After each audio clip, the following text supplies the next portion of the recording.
a tipologia dos textos literários. As narrativas da tradição foi o tema da aula passada.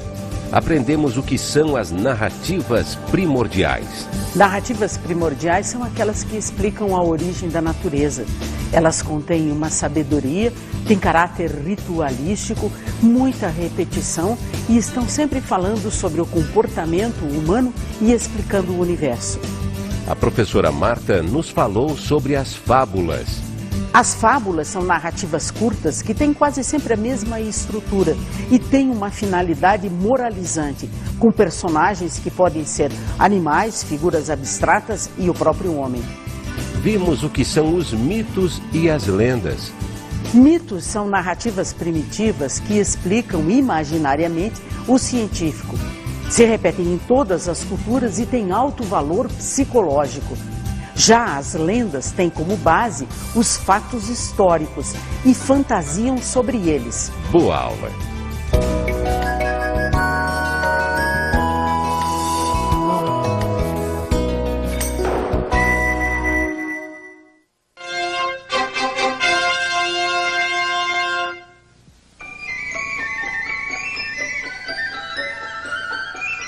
Duas mais honradas e exaltadas excelências, as três boas fadas.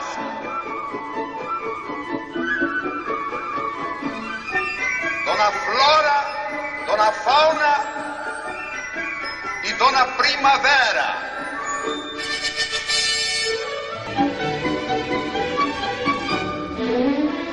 Ah, que belezinha!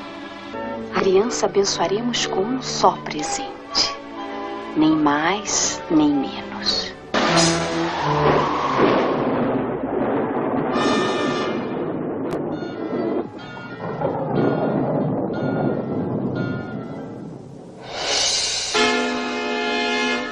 Ouçam bem, todos vocês. A princesa crescerá em graça e beleza e amada por aqueles que a conheçam. Mas, antes do pôr do sol do seu 16º aniversário, ela picará o dedo no fuso de uma roca e morrerá. Oh, não! Rosa! Não toque em nada! Toque no fuso. Obedeça-me. Suas pobres simplórias, pensando que podiam derrotar-me, a mim, a rainha do mal. Aqui está a bela princesa.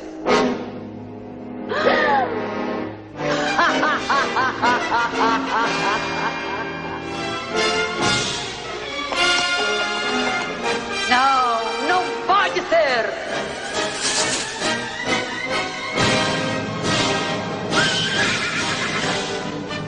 Agora se verá comigo, a príncipe, e com todos os poderes do mal!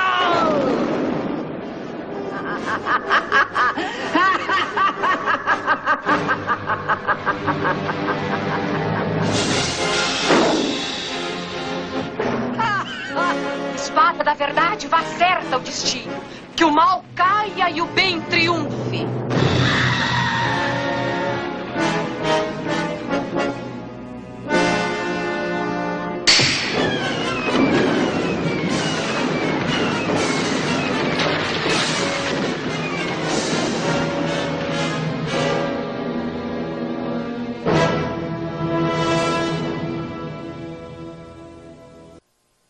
Novamente estou aqui com vocês, desta vez para falar sobre contos de encantamento. Os contos de encantamento, vamos começar falando sobre eles como uma grande família.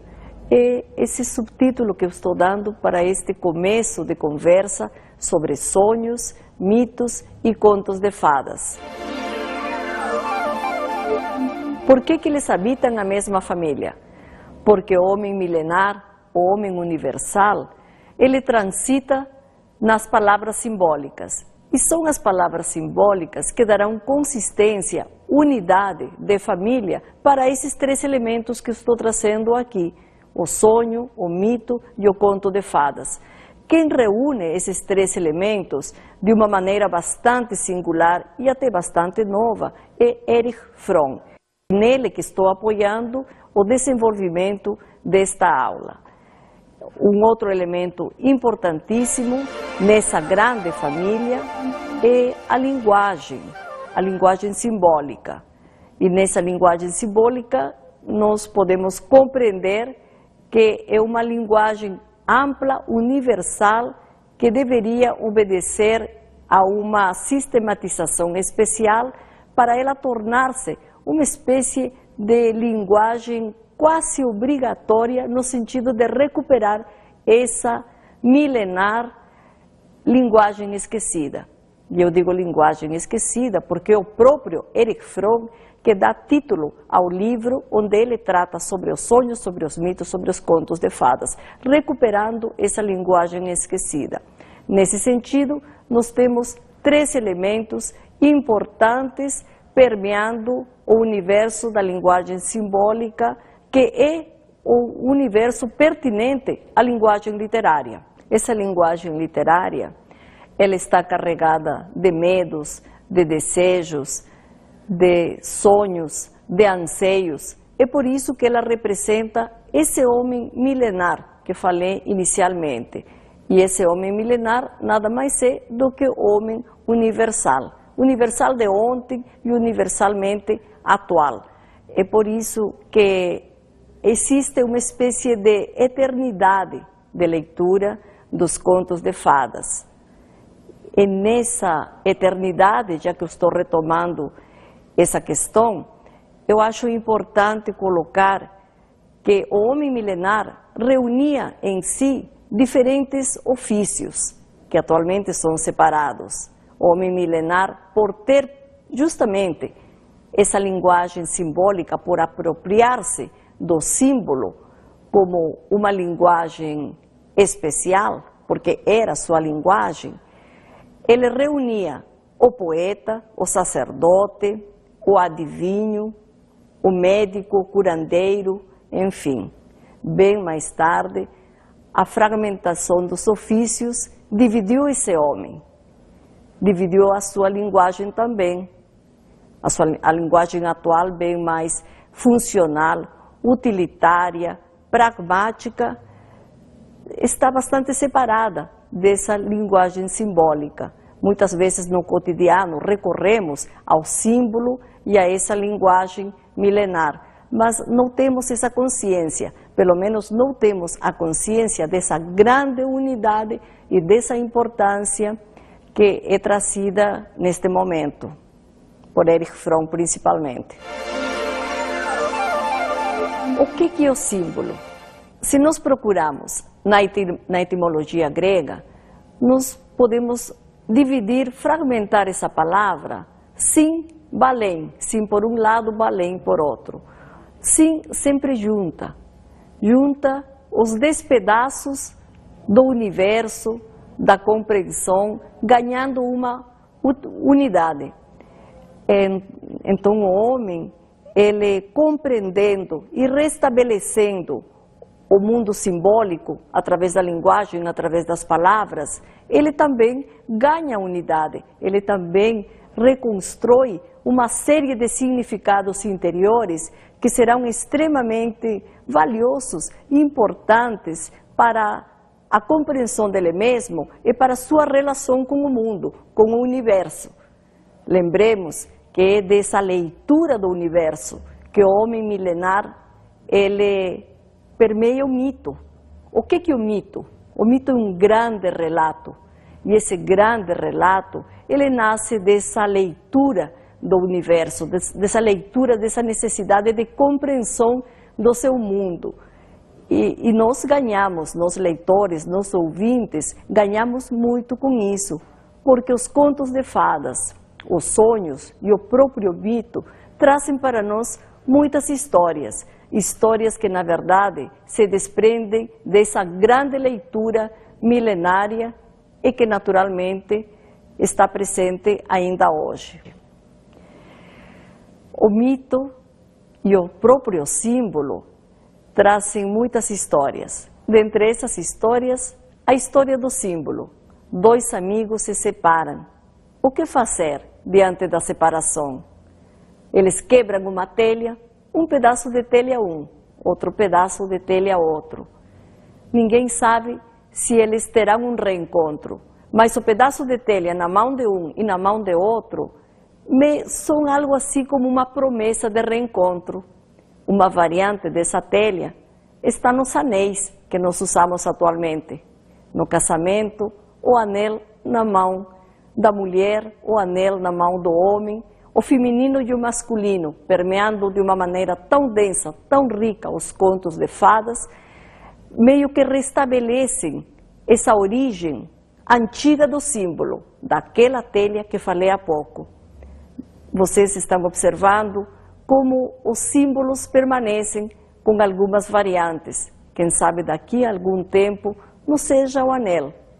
Teremos outros elementos, mas é importante para o humano, para o homem redundantemente humano, como fala Guimarães Rosa, estar acompanhado desses elementos simbólicos, até para compreender, perenizar e ampliar o seu significado, o seu estar no mundo.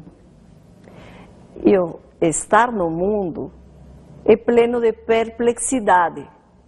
Essa palavra, perplexidade, aliada à palavra espanto, aliada à palavra surpresa, encantamento, elas promovem pactos ficcionais.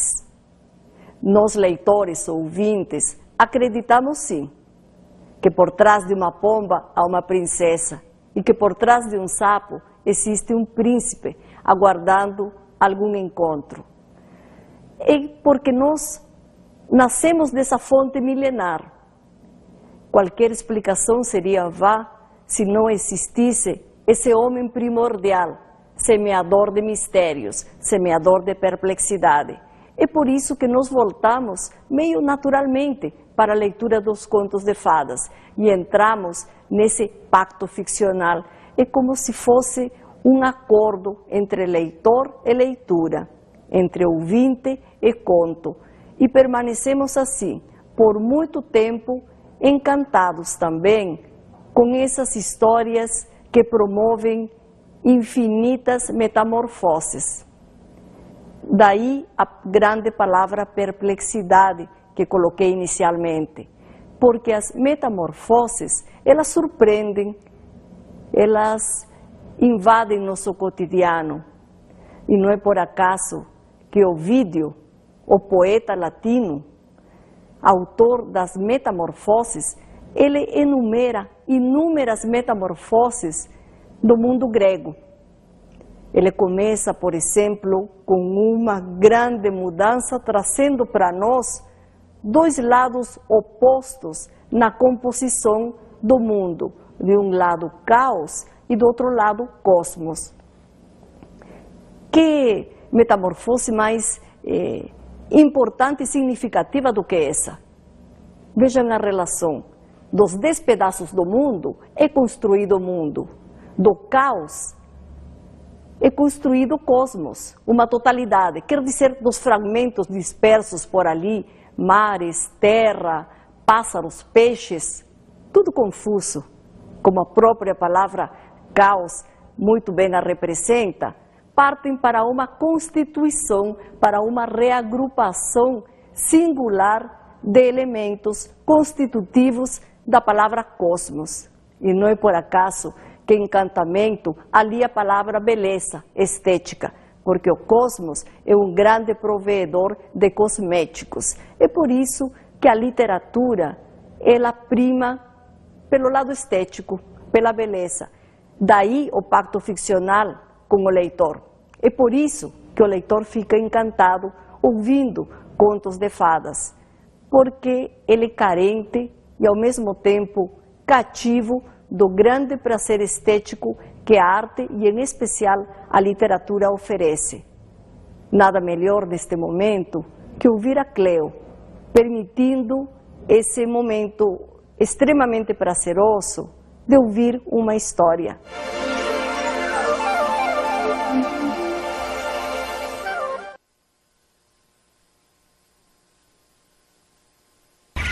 Daphne, a virgem caçadora, caçava nos bosques, de vestido até o joelho, com braços e ombros nus e cabelos em desalinho. Ela encantou Apolo e ele quis Daphne. Apolo passou a persegui-la. E por mais que ela corresse, ela sentia a respiração de Apolo na sua nuca.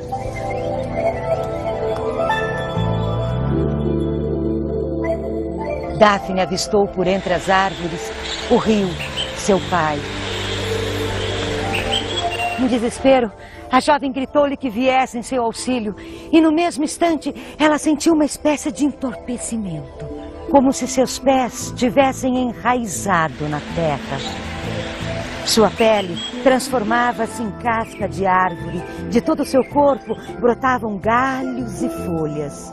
Daphne tinha se transformado num loureiro.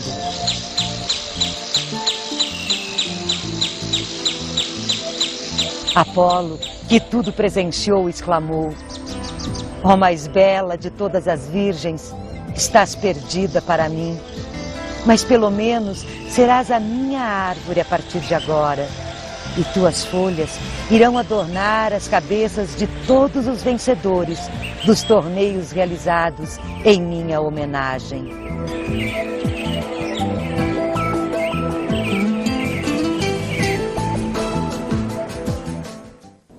Parece que os tempos mudaram, mas na verdade os tempos, assim como o homem milenar, ganham essencialidade e eles são eternos. Atualmente, a menina ainda persegue para ser perseguida. Assim como Daphne, a história que acabamos de ouvir, essa história registrada magistralmente por Ovídio da mitologia grega. Daphne, repito, ela persegue para ser perseguida. Ela persegue com toda essa sedução, com o vestido, com o colar, com os enfeites, com a beleza. Inalcançável. Daphne, ela vira árvore. Dessa maneira ela fica mais inalcançável ainda. Apolo insiste, a persegue, mas Daphne afunda raízes no chão, ganha um tronco, ramas, árvore completa. Árvore de louro são suas folhas. Ela, virando outra coisa, de ser humano para árvore, para vegetal, no meio da natureza, ela fica eterna. É outra maneira de eternidade.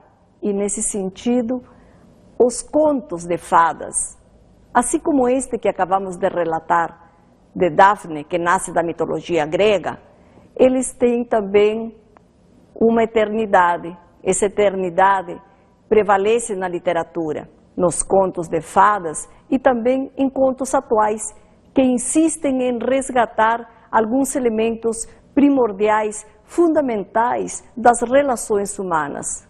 Porque contos de fadas são lições de humanidade, são lições de relações. Pais, filhos, irmãos, homem, mulher, natureza, céu, inferno. É por isso que é necessário uma transcendência para outros elementos. Vamos agora para um intervalo.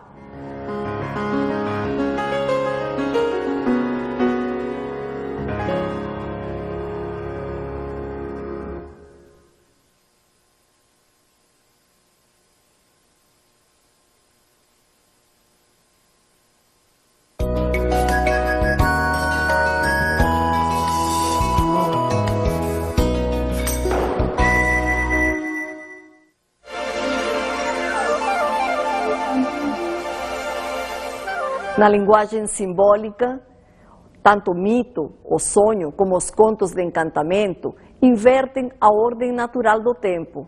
Eles invertem também a ordem natural do espaço e também a ordem natural da afetividade. Vamos ouvir agora o conto Três Penas?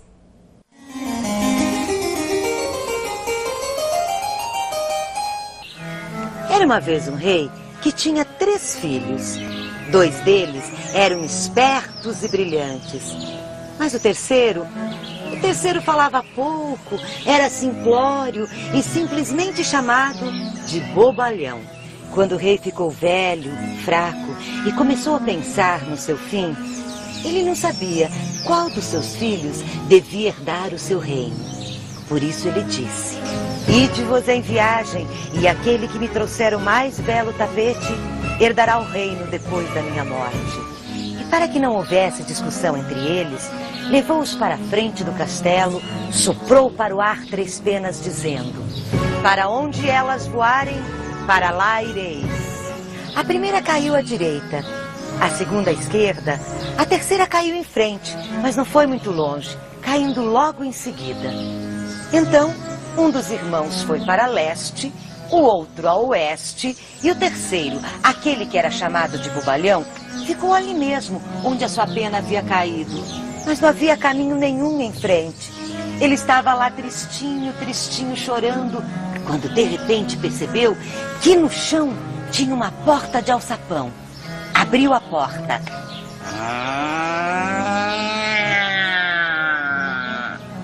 Uma escada. Desceu as escadas. Tec, tec, tec, tec, tec. Encontrou uma outra porta. Bateu. Tum, tum, tum. Tum, tum, tum. E de lá de dentro ouviu uma voz que dizia: Entre. Ele encontrou uma enorme e gorda sapa rodeada de pequenas sapinhas. Ela lhe perguntou o que ele queria e ele disse que deveria levar para casa o mais belo tapete. Só assim herdaria o reino do seu pai. A sapa ordenou a uma das suas filhas que fosse buscar uma caixinha que estava lá dentro. A sapinha voltou em seguida, trouxe uma caixa desse tamanhozinho e de lá de dentro tirou um tapete maravilhoso, totalmente bordado com fios de ouro e fios de prata. Entregou o bobalhão, que agradeceu e partiu. Enquanto isso, seus irmãos, preguiçosos e insolentes, nem se deram ao trabalho de procurar tapete bonito. Levaram para casa as primeiras mantas grosseiras de umas pastoras de ovelha que apareceram pelo seu caminho. Mas quando o rei viu aquele tapete ricamente bordado que o bobalhão havia trazido, ele exclamou: Por justiça e por direito, o meu reino vai para o bobalhão.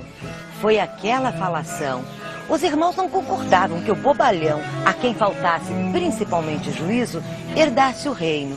Por isso, pediram uma segunda prova, ao que o rei disse: Herdará o meu reino aquele que me trouxer o mais belo anel. Como da primeira vez, as penas foram sopradas para o ar e tornaram a cair nos mesmos lugares. O bobalhão foi até a sapa e disse que precisaria levar para casa agora o mais belo anel. Recebeu o mais belo anel do mundo. Enquanto isso, seus irmãos, espertos, brilhantes, mas insolentes e preguiçosos, nem se deram ao trabalho de procurar anel bonito, não. Arrancaram os primeiros aros de ferro de umas carroças velhas que estavam largadas pelo meio do caminho, transformaram num anel grosseiro e levaram para o pai. Mas quando o rei viu aquele anel belíssimo que o bobalhão havia trazido, ele exclamou pela segunda vez: Por justiça e por direito, o meu reino vai para o bobalhão. Mas os rapazes atormentaram tanto o velho pai que ele concordou com uma terceira prova: Herdará o meu reino aquele que me trouxer a mais bela mulher. Outra vez, as penas foram lançadas para o ar e caíram nos mesmos lugares. O bobalhão chegou para a sapa e disse que desta vez precisaria levar para casa a mais bela mulher. Ao que a sapa respondeu: A mais bela mulher? A mais bela mulher não está à mão assim tão facilmente, mas tu vais recebê-la. Está vendo aquele nabo oco? Vá buscá-lo. Agora, amarre 7 camundongos ao nabo. E o bobalhão fazia tudo o que a sapa mandava. Depois, ele olhou para aquilo, tristinho, e perguntou: E agora? O que eu faço com isso? Pegue uma das minhas sapinhas e coloque dentro do nabo. E o bobalhão pegou a esmo uma das sapinhas do grupo e colocou dentro do nabo. Nem bem ela sentou-se no nabo, transformou-se numa bela senhorita. O nabo se transformou numa carruagem, os camundongos em cavalos brancos. Ele beijou a mão da moça e tocou para o castelo do pai. Enquanto isso, seus irmãos, que achavam o bobalhão tão tolo, tão parvo, que nenhuma mulher bonita iria olhar para ele, levaram para casa as primeiras camponesas que encontraram pelo caminho. Mas quando o velho rei viu aquela jovem delicada que o bobalhão havia trazido, ele exclamou pela terceira vez: por justiça e por direito, o meu reino vai para o bobalhão. Os irmãos inconformados pediram uma quarta prova, dizendo: que herde a sua coroa, pai, aquele cuja mulher conseguir saltar por este aro de ferro que pende no salão do seu palácio. Eles pensavam: as camponesas vão conseguir com certeza, enquanto essa moça magricela que o nosso irmão bobalhão trouxe vai se arrebentar caindo. Chegou a vez de pular a primeira camponesa. Não teve a mínima sorte, perdeu braços e pernas. Pulou a segunda camponesa. Perdeu a cabeça. E então chegou a vez de saltar aquela senhorita magricela que o bobalhão havia trazido. E ela saltou, leve como uma pluma. Os protestos tiveram que cessar. O bobalhão herdou a coroa e reinou por muito tempo, com justiça e com sabedoria, porque de bobo ele não tinha nada, nada,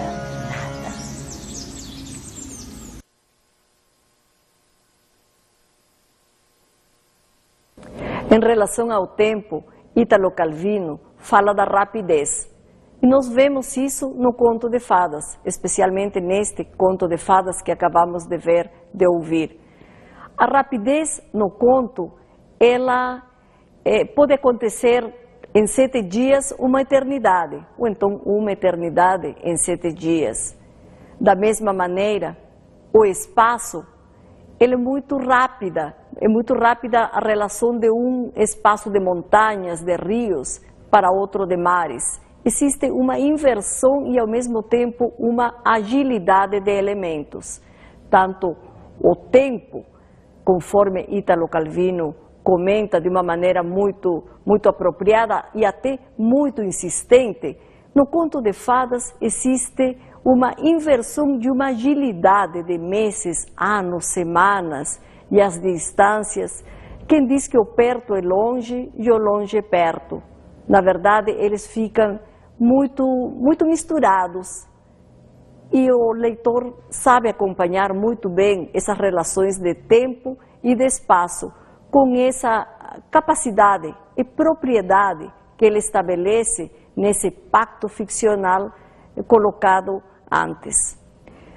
Vamos compreender e pensar um pouco agora na questão da afetividade, que é um outro ponto importante que o conto de fadas apresenta. Que afetos existem nesse conto entre os 3 filhos e o pai?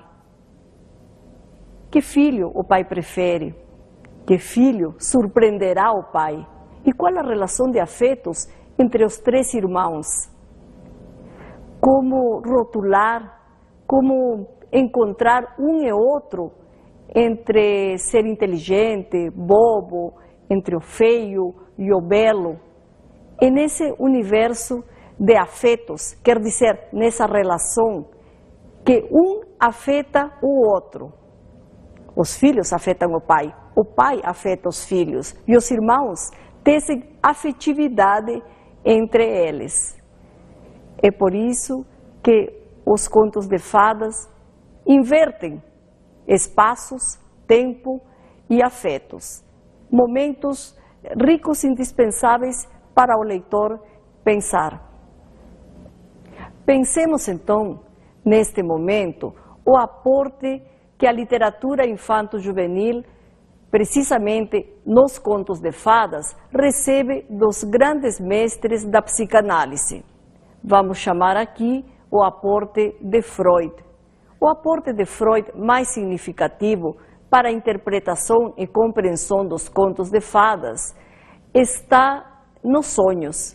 Quando ele se volta para o estudo dos sonhos, para a interpretação dos sonhos, e ele releva esse lado mais irracional, mais oculto do ser humano que aparece nos sonhos, ele está apontando um caminho de interpretação também para o mito e também para os contos de fadas. Por outro lado, Jung, também em relação aos sonhos, ele pensa o seguinte, que a voz do sonhador é nossa, mas também existe uma voz que transcende o sonhador, quem está sonhando. Também ele afirma o seguinte, que os sonhos eles são perspectivos e eles são prospectivos. Quer dizer que passado e futuro estariam permeando nossos sonhos.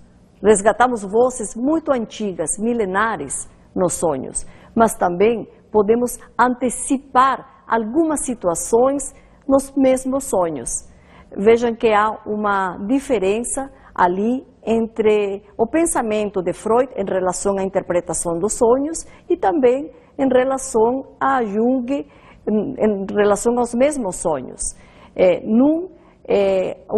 Existe uma consciência de irracionalidade nos sonhos. Já em Jung, uma voz pessoal e outra voz que nos transcende.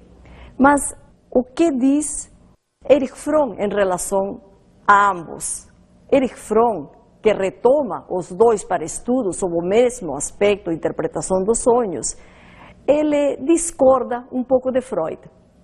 Ele acha que se o homem tem nos sonhos uma irracionalidade, um elemento menor, menos importante, também tem, por outro lado, um elemento racional de alto valor cerebral, de alto valor significativo e com elementos do ser humano de muita importância. Quer dizer que não é apenas uma irracionalidade subjacente, menor, mas também um grande poder de racionalidade e de uma química cerebral de muita importância.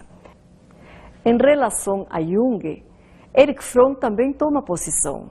O que ele disse?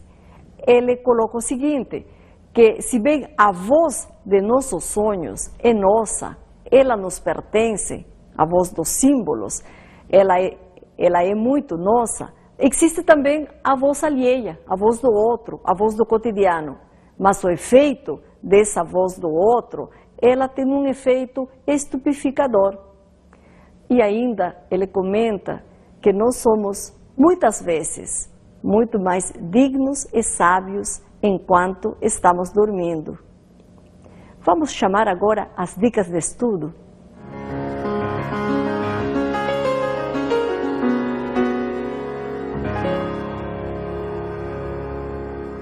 O primeiro livro que estou apresentando aqui, Mulheres que Correm com os Lobos.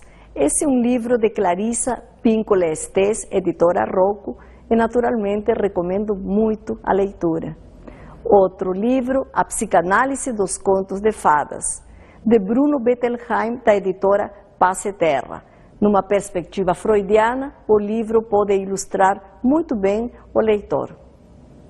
Ainda a interpretação dos contos de fadas, Marie-Louise von Franz, da editora Akiame, numa perspectiva junguiana. E a linguagem esquecida, esse livro que tanto alimentou nossa aula de hoje, de Erich Fromm, da editora Guanabara. Todo conto de fadas, todo conto de encantamento tem um final feliz. Espero que este momento também tenha sido.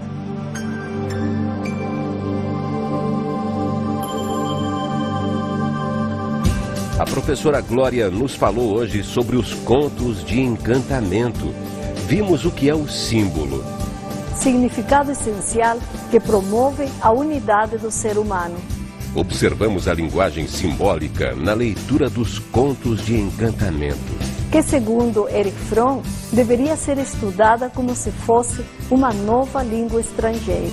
Aprendemos o que é a metamorfose nesses contos. Transformações importantes que promovem encantamentos. Até a aula que vem.